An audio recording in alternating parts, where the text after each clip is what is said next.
Manajemen Rumah Sakit Umum Daerah, RSUD, Bula, Kabupaten Seram Bagian Timur, SBT, akhirnya membersihkan ratusan kemasan botol plastik bekas di depan pagar rumah sakit. Pembersihan tersebut dilakukan 10 hari pasca diberitakan tribunambon.com pada Selasa, 12 Agustus 2025, lalu, dengan judul, Jorok. Ratusan kemasan botol plastik bekas berhamburan di depan pagar RSUD Bula. Diketahui, pembersihan dilakukan Jumat, 22 Agustus 2025. Namun bukannya dibuang ke tempatnya, sampah tersebut malah ditumpuk pada lokasi yang sama, persis di sisi jalan dekat gerbang masuk rumah sakit itu. Hal itu juga disampaikan Musa, salah satu warga, saat diwawancarai tribunambon.com di lokasi, Sabtu, 23 Agustus 2025. Dirinya menduga, akibat tingginya curah hujan sehingga sampah tersebut tak langsung diangkut ke tempat pembuangan sampah, TPS. Lanjutnya, kemasan sampah tersebut seharusnya dikantongi menggunakan kresek agar memudahkan petugas kebersihan saat mengangkut sampah itu.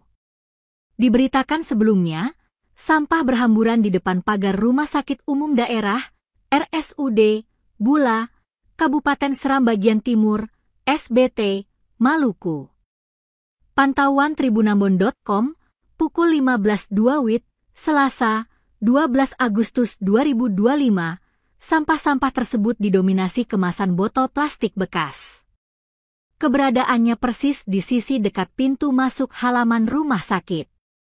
Dari penampakan botol plastik itu, sudah berbulan-bulan dibiarkan.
Download Tribun X sekarang, menghadirkan lokal menjadi Indonesia.